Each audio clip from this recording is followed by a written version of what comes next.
Welcome to the Politics Guys. I'm Michael Baranowski, a political scientist at Northern Kentucky University. Before we get to today's show, I wanted to let everyone know that we're in the initial stages of setting up a Politics Guys Insiders program that will feature all sorts of exclusive content just for supporters. Now, we're doing this on Patreon because, well, that's basically what Patreon is set up to do.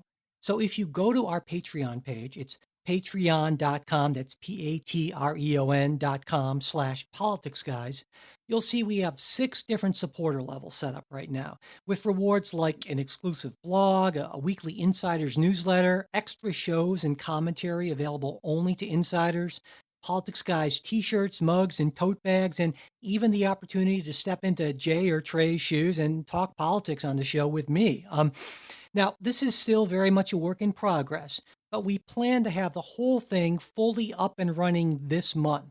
Now, that includes making sure that our current Patreon supporters are automatically enrolled in the new Insiders program. So I encourage you to check out our Patreon page. Again, that's patreon.com/politicsguys. And ideally, you'll become one of our newest Politics Guys insiders and start getting all those bonuses. But even if you're not able to be a financial supporter, we'd love to get your feedback about the Insiders program, our Patreon page, or really anything related to the show. And you know how to reach us, of course. Our email is mail@politicsguys.com. And again, our Patreon page is patreon.com/politicsguys. Thanks so much for your support.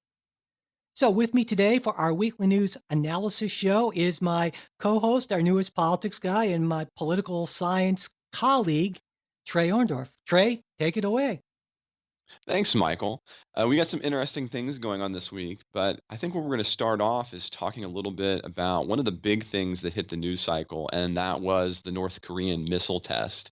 This is not kind of a new phenomenon, but as we both know, the culmination of a bigger phenomenon. On July 4th, those who don't know, North Korea had their first ever test, and this time it's a big deal, an intercontinental ballistic missile.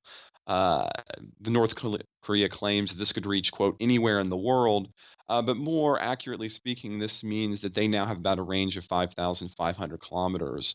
As a matter of fact, the timing is very purposeful. State news agencies in North Korea will laud the timing as a gift to the, quote, arrogant Americans, end quote. So there's a lot of instability here going on. What do you think about this, Michael?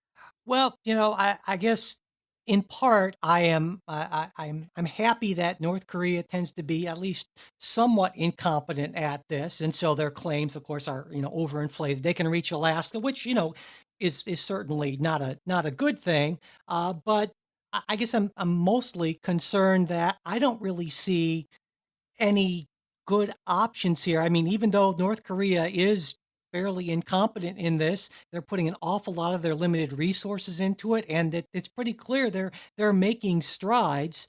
Currently, I believe it's estimated they're thought to have somewhere between 10 and 20 nuclear weapons. They're only going to get better at this, and honestly, I don't see that the United States has any good options here, and so that's my real concern. This is a really awful place to be in.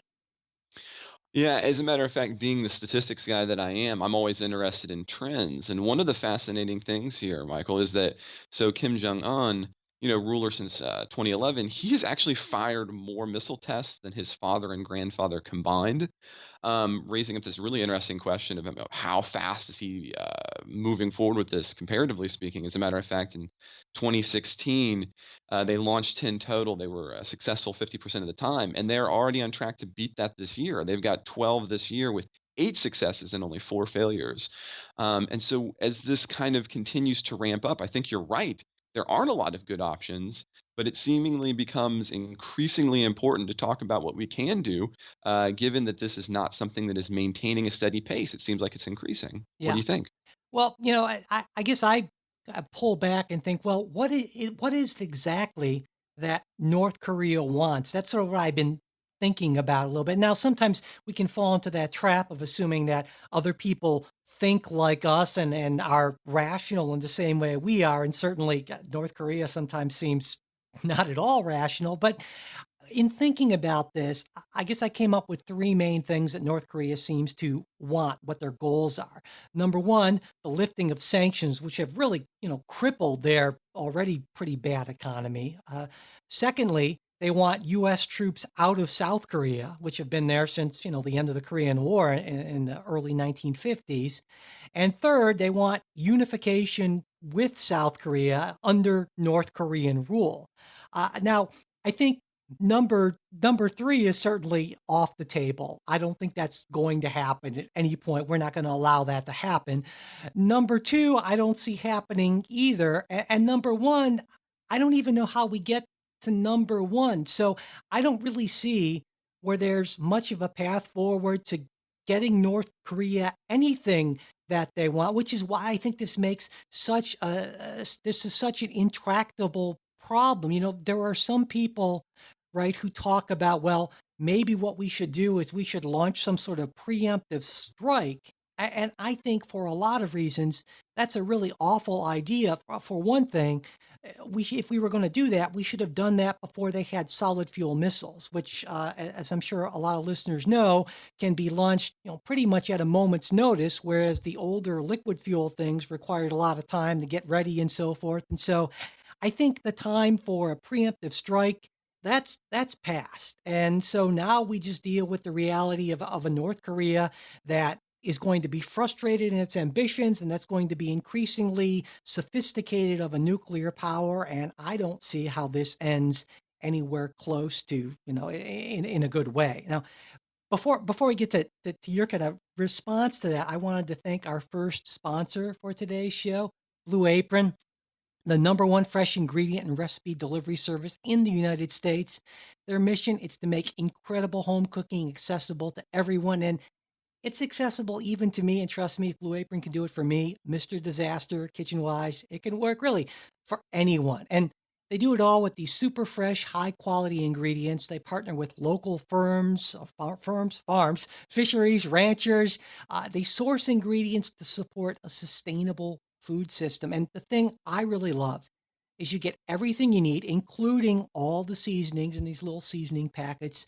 It's delivered right to your door. They give you these sheets, clear, full-colored prep instructions. And right now, it's a particularly big deal for me because my wife recently left on her annual 3-week plus international vacation. So I have to fend for myself in the kitchen, and this is a godsend.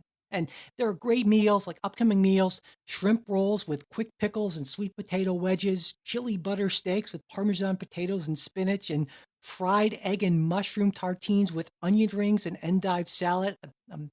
My mouth is watering here. And it's all really a great value. All of this, less than $10 per person per meal, delivered right to your door. And if you check out this week's menu, you get your first 3 meals free with free shipping. All you have to do, go to blueapron.com/TPG. That's blueapron.com/TPG. You're going to love how good it feels and tastes to create incredible home cooked meals with Blue Apron. So don't wait. That's blueapron.com/TPG. Blue Apron, a better way to cook. Okay, so Trey, back to your response to that. I mean, do you agree that the time for a preemptive strike is past, or maybe you don't? It's a difficult question, but I am going to often tend on the side that I don't think that additional escalation of violence generally leads to the kind of outcomes that you want. Amen. It's rare that you can kind of have this, oh, we're going to have a targeted strike, and then that's going to somehow, stabilize a region, and that doesn't ever seem to be the case. As I've been kind of racking my brain about it, one of the things that I've kind of wondered, and I don't have a good answer to this, but we're living in a world that increasingly I believe that the idea that we're going to be able to contain nuclear missiles seems like it's less and less possible. Yeah. Um, you know, is that a scarier universe to live in? Yes. But is it one that we can stop? And I'm just not sure that we can. Yeah. Yeah. I agree. And I think even if we wanted to try to do, well, anything in a military sense, and even if we could take out North Korea's nuclear capability, or even if Kim Jong-un is sane enough to realize that if he launched a nuke, that would be it for him. Just North Korea's non-nuclear resources are really, pretty impressive. I mean, by the time we eliminated all of their conventional artillery that's lined up there on the, at the border, there would be, probably hundreds of thousands of lives that would be lost because, of course, South Korea, the biggest part of their population is right up there, within artillery range, and so even if we're not talking nuclear, this is still would be a incredible, tremendous tragedy, and God, it would just be, totally awful. I don't know how this ends, but I can't imagine it ends really well. What do you think the end game of this is going to be? That's a fascinating question. I mean, the one positive, and I think there is one positive, as much as China is very much unwilling to be involved right now, I think that it has to be clear to North Korea. I think, right, I'm making an assumption here, that if they take any kinds of steps that actually harm someone or potentially harm someone, that they would probably have to deal with a Chinese attack as well is probably a bigger deterrent than anything the United States is doing, Mm. um, because that's going to end the ability of China to have any kind of economic situation. Yeah. So I think that's really the only highlight here. Yeah. Yeah, no, I think certainly China, I feel that China hasn't done more because, of course, they share that border, and they're concerned about the instability and what would be, potentially a massive refugee crisis and so forth. And so, but I think you're right. If North Korea pushes too far, then China becomes their biggest deterrent. And we can only hope, right, that Kim Jong Un is rational enough to recognize that, though. I don't know how much I want to bet on the rationality of Kim Jong Un, but one thing I think we can say is that he's certainly a survivor. And if he is a survivor to the extent that I think he is, then he understands this. And for the hopes for the sake of hundreds of thousands of people, I certainly hope that's the case. True, and the one kind of last positive note is to remember that politically speaking, when you have everything tied up in a family and an individual, it only takes one death for there to be radical changes. And so, his time too will pass. And in those kinds of situations, we may see more positive changes after his passing, or at least more rational changes. Yeah, well, let's hope so. I mean, it seems like from North Korean leader to North Korean leader, we've gotten more and more insane, I guess you could say. I think of it as the AJ Soprano effect for those of who've watched the show. It's, you go down through the generations and you end up with these kind of hereditary leaders, and well, sometimes that there's a reason why this is not a good way to pick a leader, and I think Kim Jong Un is a great example of that sort of thing. The Trey, before we get to our next story, I want to thank our second sponsor for today's show, SeatGeek. SeatGeek is a great, low cost, and super convenient way to buy tickets for live events. And with SeatGeek, you can find the best seats at the best prices. It's fully guaranteed, and it only takes a few taps on the app or a few clicks if you access it through their website at SeatGeek.com. Now, I've got the app on my phone and I use it on my computer. And a number of times I've timed how long it takes for me to go from opening it up to buying a ticket, and it's invariably under 30 seconds. And I love that I can go there whenever I want to find out what's going on around town. Like right now, I pulled it up. For instance, SeatGeek's telling me that Chicago, the band Chicago, along with the Doobie Brothers, will be around Cincinnati soon. So if I want to indulge, in some 1970s music nostalgia, well, I am all set. And I also just found out that one of my all-time favorite artists, Elvis Costello, is going to be around in a few weeks, and I would not have known about that or any of this if it hadn't been for SeatGeek. Plus, with SeatGeek, you can get updates on whatever venues, events, performers you want to keep track of. You can even connect it with Spotify, your music library, Facebook, get notifications about artists you listen to or follow, but you can turn that off if you don't like notifications. And when you buy a ticket, they'll even put the day and time of the event on your calendar if you want. And best of all, Politics Guys listeners get $20 off their first SeatGeek purchase. All you have to do is download the SeatGeek app or go to SeatGeek.com and enter promo code Politics Guy. That's all one word and no S, just Politics Guy today. That's promo code Politics Guy for $20 off your first SeatGeek purchase. Okay, so what's our next What's our next story up today, Troy? Well, I figure we might as well go from one tyrannical dictator to another and talk about Putin, Okay. and the G20. So, the other big story this week is going to be the G20, and there's a number of different interesting narratives coming out of this. But I think the one we should start with is talk about the 2-hour Putin-Trump sit down, where the two appear to agree on a few things that might be interesting here in the United States. So, for one, it appears that Trump, by both his account and by Putin accounts, agrees that Russia did not interfere with the election last year. The White House is going to end up calling this meeting powerful. As a matter of fact, we're going to see that there is a limited Syrian ceasefire that is theoretically has come out of this meeting. So this is the first time the two of them has sat down as leaders. We have this kind of behind closed doors. We don't know exactly what's happened. But we've had some tweets from Trump, some comments from Putin. What do you think about this, Michael? Well, I guess number one about the Syria ceasefire thing. When I read that, I sort of rolled my eyes. We'll see. It's obvious. It's a limited ceasefire. With the past history of these ceasefire agreements, none of them held up for very long at all. And hey, it would be great if this holds up and leads to something bigger in terms of cooperation and so forth. But honestly, given how different our objectives are, I don't really I don't really see that happening. As for the second part of it, the sort of narratives about what was agreed to or not about Russian interference, it seems like we're hearing a number of stories. Obviously, the Russians are saying that, yes, that's what President Trump said, and we all agreed that we didn't interfere.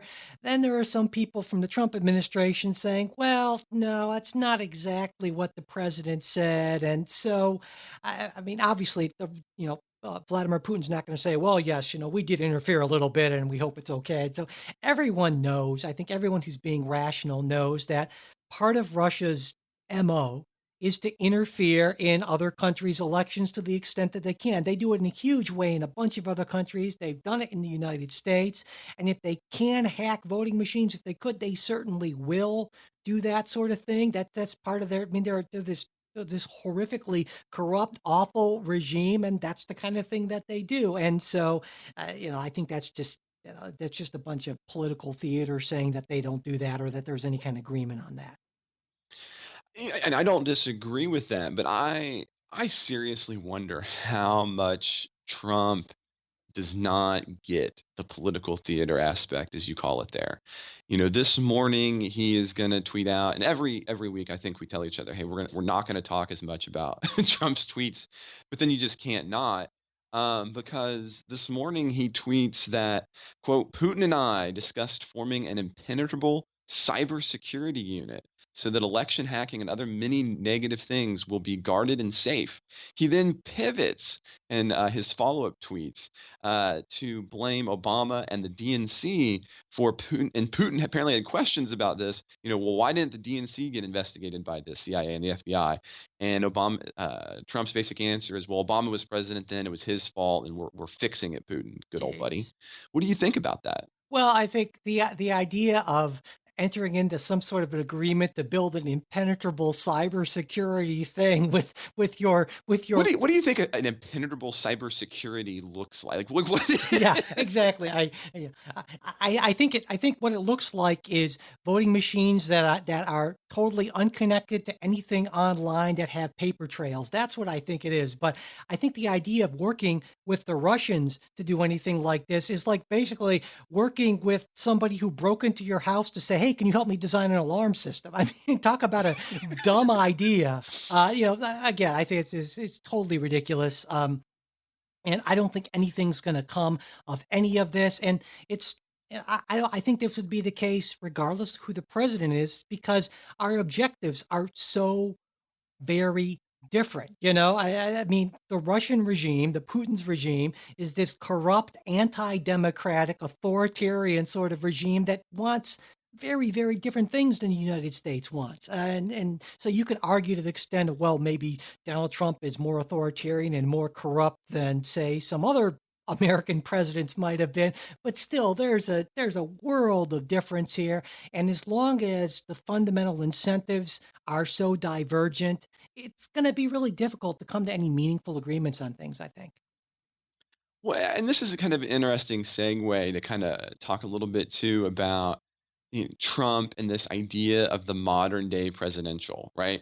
Earlier this week on July 1st, he had argued that his social media use isn't presidential, it's modern day presidential. And so, here we are again. We're talking about the G20, but we're talking about it through the lens of Trump's Twitter account, a narrative that oftentimes seems to be in contrast to what's coming out of the White House. Something, again, we've talked about this show a lot. This week, kind of the non-story story was the WWE CNN meme that the White House had tweaked, or Trump had tweaked, and popped out on his Twitter account. How do you see these things going together? What do you think about this modern day presidential, having meetings with Putin and then tweeting about them in these kind of Right. unusual ways? What does this mean for the presidency as we move forward? Well, I mean, you mentioned the G20 thing, and so let me address that first because there's one point I wanted to make about the G20 thing that I think is sort of odd to me, and I don't know where it's going to fit in exactly, but it seems to me that number one, this is a point that I think a lot of folks have made in the media that certainly we can see the growing divide between the United States and the other G20 countries on nationalism, on trade, and definitely on climate change, where it was, 19 to 1 sort of thing. But and so that's I think people have already picked up on that. But one thing I wanted to point out about the G20 meeting is for me it showcases one of the many weird things about Donald Trump is his weird obsession with steel, particularly Chinese steel. He's got like a bee in his bonnet about this thing, and it's really really strange to me. He's decided that he's going to be the guy, right, who saves the U.S. steel industry. And I wanted to make a couple points here that I don't think are made often enough in the media. Number one, the US steel industry is tiny. I mean, it's well under 200,000 people, and automation's just going to shrink that even further. So even if you can save the entire industry, we're not talking about a lot of jobs. I mean, 200,000 people. That's you could practically fit that number of people into the big house in Michigan or OSU Stadium, or at least combined. That's not many people. And secondly, when he talks about China being this horrible, setting these horrible prices on low prices on steel and all this Chinese steel. China is not even in the top 10 in U.S. steel imports. Most people don't realize that, but actually China accounts for very few steel imports. The top importers, the places where we get most of our steel, Canada is number one. Then Brazil, South Korea, Mexico, Turkey. I mean, China's ranked number 11. And so, what's Donald Trump doing? Is it a matter of he just doesn't understand the policy, doesn't know the details? Maybe, I don't know. Or maybe it's just a rhetorical kind of thing. But to me, it's one more example of this odd man fixating on odd little things that I think are very much to the detriment of the country. Because, of course, if you have this sort of, you launch this sort of crusade and decide you want to, up tariffs on steel. Well, what does that hurt? That hurts the far, far, far bigger U.S. construction industry and home buyers and that sort of thing. So it's just part of his nonsensical kind of hodgepodge of I don't know what that goes on in his head, but it makes very, very little sense to me.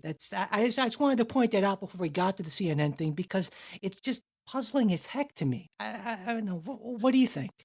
Well, it's fascinating because, as a matter of fact, at the G20 meeting, you have Theresa May pressuring the United States in the face of the Brexit to reject protectionism in order to raise living standards. I mean, this is a fascinating reversal. I mean, and so what Yeah. you're talking about here is something. I mean, I don't know. You're sounding a little libertarian, Michael. I just want to point that out here, Sure. because what you're kind of arguing is look, you can't be looking in the past to try to protect industries. You've got to look forward. But it seems that a lot of the protectionist strategy that seems to be Trump's America first is a return to protectionism. What do you think about that? I think I wish somebody would would make Donald Trump watch. Well, he probably would never read an economics textbook, but I wish someone would actually, maybe find a nice short little YouTube video on basic macroeconomics, or maybe they could do a segment in it on Fox and Friends. That might be the only way that he actually watches it. I don't know, but that would be ideal. But yeah, I agree entirely. And on trade, I am pretty, libertarian on that. I mean, I think in the longer run, free trade benefits everyone. And what we can see, I think, is that the rest of the world is moving on and is working around the United States on these issues. Japan just signed this big free trade agreement with the EU, and if we want to be left behind, we're doing a great job of it. And so, yeah, I think this is a really bad idea. Well, if Trump or anybody else wants to read a little volume, anybody who wants to, there's a little book, just very slim, called The Choice, A Fable of Free Trade, which is actually a fascinating little book on that very question, taking a look, imagining a future under free trade and protectionism. Um, and it is interesting because you have Europe. I mean, traditionally speaking, Europe has been where there has been the most protectionism, I think, to their detriment. And so it is fascinating to see that in this particular cycle, we mainly had presidential candidates who were all more or less protectionist to Yeah, different degrees. I mean, this is actually one of the things that, say, Bernie Sanders and Donald Trump did not look that differently right. on. And now here we are at the G20, where the United States is the one making this kind of fascinating, out of character protectionist position. Yeah, and I mean, and I get it in the sense that, as you know, trade, and I'm sure as a lot of listeners know, that just because free trade means that everyone is going to be better off on average in the long run doesn't mean that there isn't some significant pain, especially in certain pockets in the shorter run. But you can't, you have to find a way to work through that. You can't just say, well, we're just going to try to cling to the past, because you're going to end up hurting more people in the long run. So certainly there are people who are suffering. Certainly workers are dislocated and lose jobs in the short run. But the answer to that is not to try to recreate a world that doesn't exist anymore. That's just going to create more pain, unfortunately. I mean, the classic example, of course, is you can't protect the buggy Yeah, maker from the automobile forever. exactly, exactly. Yeah, I couldn't agree more. So on that, I think you and I see eye to eye on that. Well, I'm surprised, but I'm happy about that, Michael. Every once in a And while. before we move away from the G20 this morning, at the closing remarks, the last thing I'd like to kind of ask you about is that Merkel, German Chancellor Angela Merkel, called out Donald Trump specifically, and she said, "quote Unfortunately, and I deplore this, the United States of America left the climate agreement, or rather announced their intention of doing this." What do you think this tone sets? The fact that the United States has left the Paris Agreement. We already talked a little bit about that. You and Jay have talked a little bit about this, but now we're kind of seeing some of its effects, and we're seeing it here at the G20. What do you think about those effects? Well, I think it's really sort of tragic, actually, because I believe that the United States should lead the world in everything that's really important, like trade, like climate change, like keeping the peace, all those sort of things. I think we are uniquely positioned because of the size of our economy and because of what I used to believe was our sort of, in a way, kind of moral authority as sort of the leading democracy in the world. But it seems like, now we're abandoning this for this sort of nativist, nationalist, sort of head in the sand type of approach. And the only silver lining I see, at least on the climate change piece, is that we won't formally pull out until right around the 2020 election. And with any luck, we're going to get a new commander in chief who doesn't seem to think that we should have the policies of the 1950s or earlier. So that's about the only positive I can see in that. Well, on that silver lining, let's take a move to the CNN video and modern day presidential, and kind of circle back to that Yeah. question we had, Trump this morning with tweets about Putin. We had his July 1st tweets about how, using social media is modern day presidential. And he makes this argument. He's made it forever. And it's fascinating to me that people didn't think that he meant it, that he needs to beat the fake news in order to win. And I really think that behind it all, that's what this CNN video is about. I mean, there's all these little interesting semi-interesting threads that are coming out of it. But I think the fascinating question here is, you know, this idea that a president is going to circumnavigate the press. And I'm actually particularly fascinated with that because that's my area of expertise and study. That's what I write about. So, but what do you think about that, Michael?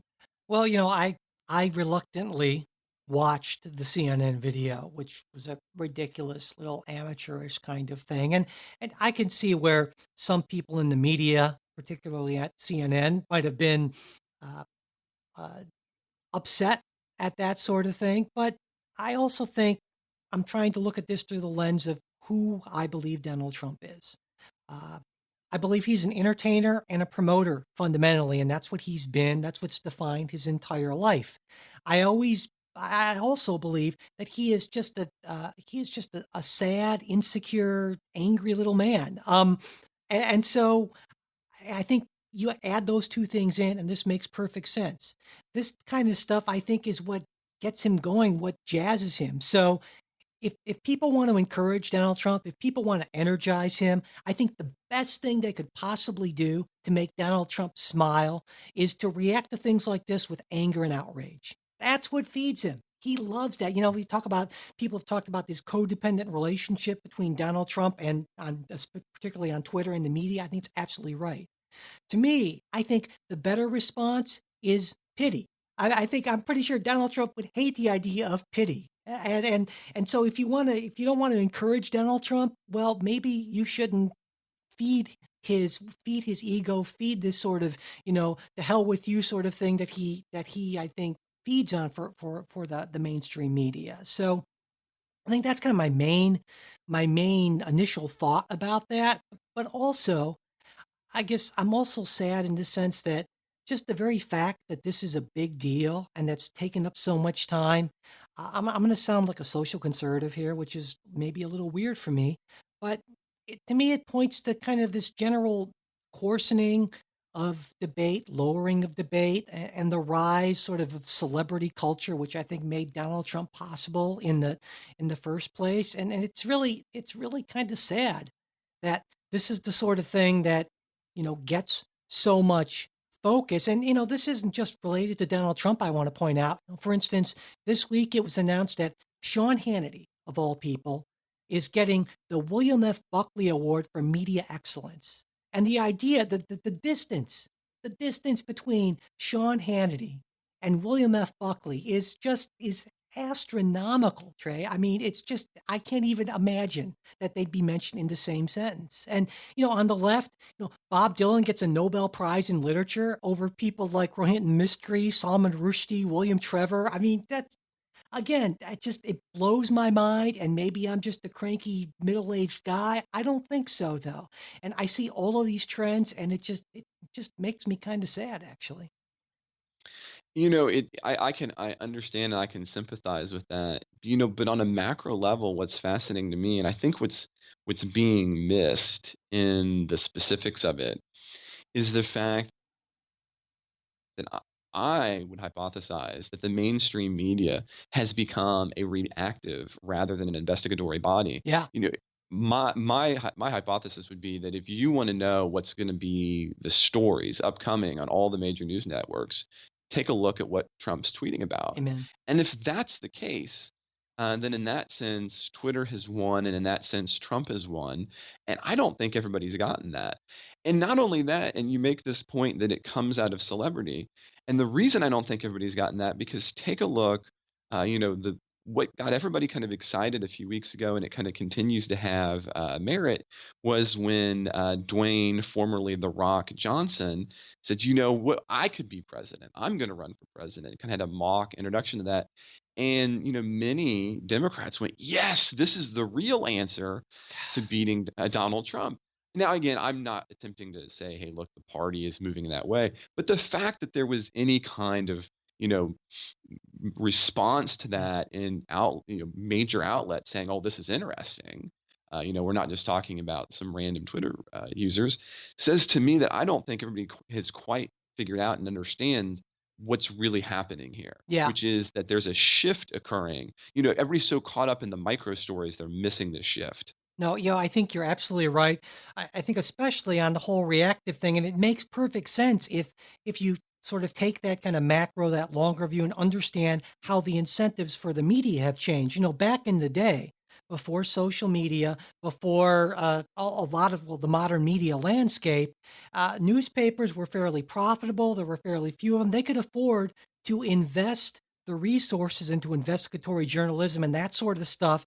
But now reporters have to be, reacting to tweets, have to be, the news cycle is so much more incredibly sped up. And so those economic incentives drive the reactivity. That's part of it. But the other part of what drives it, of course, is we like those little dopamine hits. We like that little kind of new thing right now. And so you add those two things together and you get an increasingly superficial and trivial kind of culture, and this is something I've mentioned this book before, but I'll recommend it again. Neil Postman, in a book called Amusing Ourselves to Death, saw this coming way back in 1985. I'd highly encourage people to read that book. And we can certainly see it in in President Trump. There was a study by Axios that found that, for instance, in June, only 2.5% of his tweets were policy related. And that's where we are now. And that's number one, I think, sad. And number two, for at least the bulk of the population, I think that's just inevitable because both the economics and human nature, how our wiring just kind of drive us in that direction. And that's one of those things where I don't have a good answer for. I agree. I mean, it's always fascinating every year. I'm sure you experience this too, but as listeners, you might not know. We're both political science professors, and you always have that contingent of involved students who, their lifeblood is that, immediacy news cycle. And they always ask, is this class going to be about, the things happening now? And what they mean by that is, the story that happened 30 seconds ago. And my answer is always yes, but really what I mean is yes in a broad sense, meaning that I think that these are part of broader trends that we're going to talk Yeah. about, not that I'm going to try to address every single thing that pops up in your news feed at that moment. But you're right, that misses you out on the dopamine. Yeah. That misses, and there's not an easy response to that. Yeah, and it's pretty clear. There's a lot of research that says that the most viral type stuff is not rational. It's emotional. And to me, the analogy I always think of is how big food companies stuff their products full of simple carbs and sugar because we have that fundamental drive, and it's the drive that is actually helpful in an environment where that sort of thing was scarce. But now that's not the case, and regardless of whether it's manufactured food or manufactured outrage, the result is really not good for us because we're gorging on this stuff that ends up making us, well, sick, whether it's ourselves or our societies. That's actually a phenomenal example. I mean, you would be shocked at how much sugar is added to things so that people will purchase it. Or, the change in what an apple tastes like today is nothing. Like when you read Yeah. history, somebody's eating an apple, they're not tasting what you're tasting. But we shouldn't get too deep into that because that's a different episode Yeah, probably. but hey, for folks who are um, interested in that, I we should go. mention, that a while back I did an interview with Marion Nestle, who does food politics and food policy. So if you're into that, check it out in the archives, and you can get all kinds of stuff about sugar and big food and all that kind of stuff. But sorry about that. I just wanted to get that plug in for that earlier interview. No, I've got to go back and re-listen to that. So on that kind of thinking about longer term things, why don't we talk about something that's a little bit less sexy, but it's no less fascinating, and that's the Illinois has a budget. Wow. It took 2 years of political sparring, missed payments, and the worst credit rating in history, but the longest state budget impasse has finally become no more as the governor's veto was overturned, including 10 members of his own party. And so let's kind of set this up. What had happened over the last 2 years, Illinois was not able to come to an agreement about what to do. How are we going to meet up revenues? The governor is looking for massive amounts of tax decreases. And so what actually ends up happening in this budget to make it happen is personal income tax. I know if you're in Illinois, you're going to hate this, is going to go up from 3.75% to 4.95%, or a 1.2% increase. Some analysts are still saying that's not going to be enough to have a balanced budget and that the credit rating will continue to go down, but that's yet to be seen. So, meanwhile, Bruce, the governor, his approval ratings are at 35%. So Ouch. there's questions about how does this fit into this broader picture? As a matter of fact, Sam Brown back in Kansas has kind of faced a similar override when his party has turned against some tax slashing philosophy. So what do you think about all of this, specifically Illinois, but also thinking about the Midwest and, kind of tax cuts and tax policies in general? Well, I guess I think the chickens are coming home to roost. Here's how I look at it, and this is kind of in a broader view. Uh, the Republican game plan on the economy, I think, since Ronald Reagan back in the early '80s, has been deep cuts in taxes, especially for the rich, and then to focus cuts in programs to kind of balance that out, mainly on programs that protect the poorest, the most vulnerable, who coincidentally tend not to be Republican voters. And on the federal level, what happens, what we've seen year after year, is that revenue loss from tax cuts is always greater than what they gain from cutting programs and this theoretical supply side magic, which is going to increase the size of the pie for everyone. And hey, this is not me saying that tax cuts sometimes don't help to increase economic activity, but the projections on that are almost vastly overblown. Now, this works on the federal level because the federal government can run big deficits. It doesn't work on the state level in states, well, like Kansas or like Illinois, because states can't do this sort of thing. And so what happens? You see these Republican extremists come in these states, and they cut taxes to the bone. The supposed revenue increases from economic activity flourishing fail to materialize to the extent that they claim they would. So what do? They try to make up for it by cutting programs on, well, like I said, the poorest and most vulnerable. And then finally, we're seeing the natural limits of this, where voters are saying, enough is enough, and we can't have this. And then they have to, make some changes. And so I say, thank God for, at least the rationality of the voters, at least after a point. Well, I'm going to push a little bit on this because you kind of point back to the Reagan era that then kind of trickles down to the state. But I would argue that part of the problem has been that and this is where I'm going to part ways with Republicans and probably sound a little more libertarian, is that they have been willing to gain, as Reagan was, tax cuts by negotiating to not reduce spending in meaningful across the board ways. And that I'm going to argue that that's the bigger failure of places like Illinois and Kansas rather than the tax cuts themselves. What do you think about that? Oh, I totally disagree with that, but that makes sense. You coming at it from a more libertarian perspective. I'm in favor of much more government involvement in the economy in instances where it helps to deal with or minimize market failures in various ways, and provide a social safety net. So I think that the idea, and I agree with you, that sort of the Grover Norquist kind of Americans for tax reform sort of vision is to not only have those tax cuts, but also to balance those tax cuts off with amazingly deep cuts in government social programs. And I get, I mean, I sort of made this sort of snide remark, right, about cuts to the poorest and most vulnerable. Well, that's where government spends a lot of money. You take a look at, for instance, Medicaid spending, which is obviously a big issue now with the Senate disaster of a health care bill and so forth. Why are these things subject to cuts? Because that's where a lot of the money goes to. Same thing with, in the Illinois instance, education.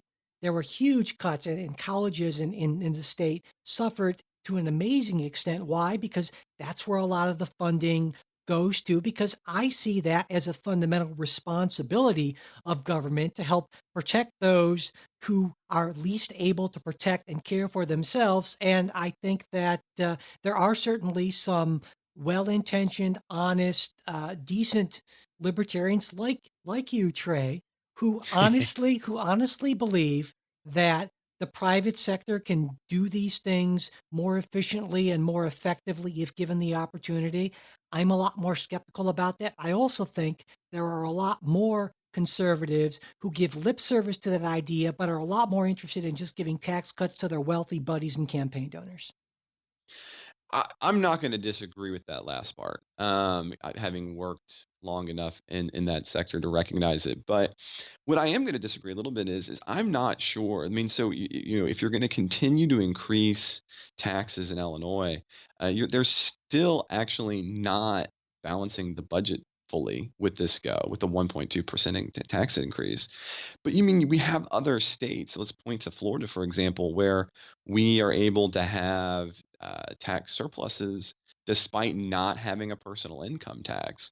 So, I mean, you don't necessarily have to be hey, we're going to cut all social services to have a state to have those kinds of things take place. But maybe we have to kind of decide how we're going to prioritize. And so, my question, though, is, in a state like Illinois, could it just be the case that they're trying to do too many things? It's just, I mean, okay, you could pay for it, but is it going to be possible? No, I think that's a fair point, and I agree with you. The extent that we can't just assume that every state is has to do these things, or there are some states, as you point out, like Florida, that has been able to be more successful in this. And I think there are obviously a lot of reasons why Florida is different from Illinois, Of course, because we've but got things like the people are traveling here. We've got Orlando, right? That's a whole beaches everywhere. yeah, I Continue. mean, Illinois has Chicago and as its economic center, and that's largely it. Not to disparage the rest of the state or anything like that, but no, I think I'm not advocating anything sort of across the board or overall general rules. I think we need to look at specific state circumstances and things that may work well in one state, won't work as well in others, and so we can't assume anything, from state to state. But I think the one thing that we should assume, or one thing at least that I assume and take as an article of faith, is that every state has a responsibility to the poorest and weakest and most helpless of its citizens. Now, how they choose to care for those people may vary from state to state depending on the state's circumstances. But one thing that is morally indefensible is for a state to essentially abrogate that responsibility because it would mean raising taxes on the better off folks. That to me is, well, morally repugnant, actually. Well, I think we're going to have a minor disagreement where that morality might Sure. lie. But I think that's kind of beyond But the issue of the Illinois budget. sure, but So but you wouldn't we'll put that disagree one with. on hold, and maybe we'll have a whole, maybe for our Patreon supporters, we'll do something where we talk about that issue specifically, Michael. I think that would be Um, great. Yeah, because I know that you're not, you just like Jay doesn't hate the poor, you don't hate the poor, and I know you and I fundamentally agree that societies need to find a way to lift up and make sure that the poorest and most vulnerable aren't suffering needlessly. We just have different ideas as to how that can be best achieved. Indeed, So. indeed. So why don't we talk a little bit about what we are listening to, reading, or doing this week? Why don't you start us off, Michael? Yeah, okay. Um, well, I this week I am recommending actually an episode of a podcast. I believe it was it was either the Weeds or the Ezra Klein show. I'll make sure I'll give you the link. Make sure we have it in the show notes. But Ezra Klein interviews Ovik Roy on healthcare, and Ovik Roy is a healthcare conservative healthcare expert.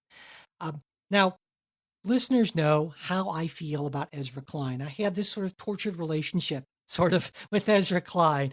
He's an incredibly smart guy, and he does a lot, I think, of great work on Vox.com and the Weeds and the Ezra Klein show. But what drives me absolutely nuts about Ezra Klein is he stays so often in his little liberal kind of silo. And I'll listen. I'm a regular religious listener to the Weeds and the Ezra Klein show, and it drives me nuts when he and his fellow liberal policy wonks say, "Well, I don't understand the conservative view on this," and I just think, "Well, geez, have a conservative on your show. How difficult is that?" And so he does that in this case on healthcare, hugely important issue, and I really think it brings out the best in Ezra Klein. I mean, and it's an interesting argument too from Roy. He doesn't really like the Senate bill, except he sort of does. Essentially, he thinks it has mostly the right structure and the right incentives, at least kind of compared to Obamacare and sort of the pre-Obamacare status quo.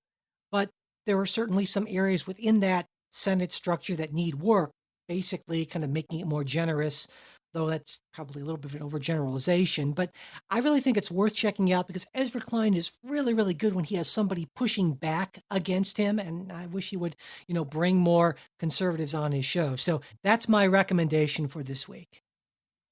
That sounds exciting. I'm actually going to push the platform a little bit here, and I'm going to out myself. I am a video game guy. As a matter of fact, I collect video games, play them regularly, and so this week I'm going to recommend a video game. It's called Life is Strange. Now, before you put this off and say, "Oh, this is just one guy's weird thing," Life is Strange. Anybody can pick this up and play it. It's not a Twitch game. It's available for every kind of platform for your computer.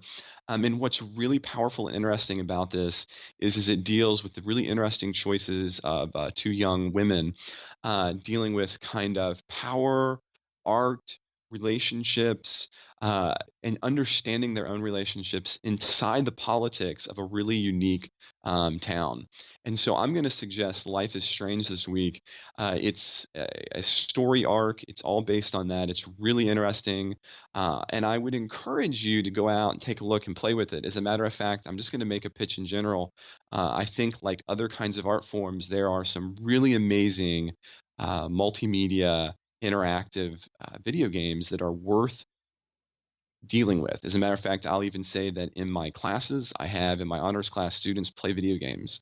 And so Life is Strange is going to be my recommendation for this week to deal with both the personal, some really fascinating sexuality identity issues, and to have a protagonist as a young woman, and the politics of a town. Life is Strange is going to be mine. Oh wow, that sounds. I like it out of the box, very different and interesting. That I am definitely intrigued, and that made me think. Wouldn't it be great to do sort of like a special kind of? I have to mention an insider's program. Wouldn't it be great to do like a special episode on games and politics and so forth? Because I actually have used video games in my class before. My wife does it in her international relations class. That would be a fun thing to explore, I think. That would be a lot of fun. All right, so I think that pretty much does it for this week, doesn't it, Trey?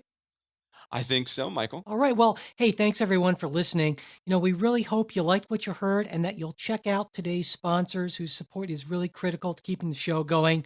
Our first is Blue Apron. Check out this week's menu and get your first 3 meals free with free shipping by going to blueapron.com/TPG. Next is SeatGeek, the easy way to get great low-cost tickets to live events. And Politics Guys listeners, you get $20 off your first SeatGeek purchase. Just download their app or go to SeatGeek.com and enter promo code PoliticsGuy on checkout. And hey, if you've got a question, comment, correction, or just a random thought you want to share with us, you know how to reach us, mail@politicsguys.com, or there's our Facebook page where you can message us and where we post stuff throughout the week. That's facebook.com/politicsguys page. We're also on Twitter @politicsguys. And remember, and just I mentioned at the top of the show, our sort of new and updated Patreon page with our new Politics Guys Insiders program. We'd love to get your feedback on that. Check it out. And that's patreon.com/politicsguys. We'll be back with a new show next week. We hope you'll join us.